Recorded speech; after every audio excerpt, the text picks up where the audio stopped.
Hi everyone, here we've got REALME X2 Pro and let me share with you how to clear credentials on this device. So firstly we have to enter the settings, so let's do it, and now we have to scroll down in order to tap on device and privacy. Here we have to scroll down again, and as you can see here we've got the whole credential storage section, and at the very bottom of it we've got remove all user certificates option. So let's tap on it.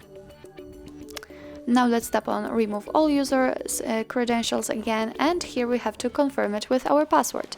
As you can see, the credential storage has been erased successfully.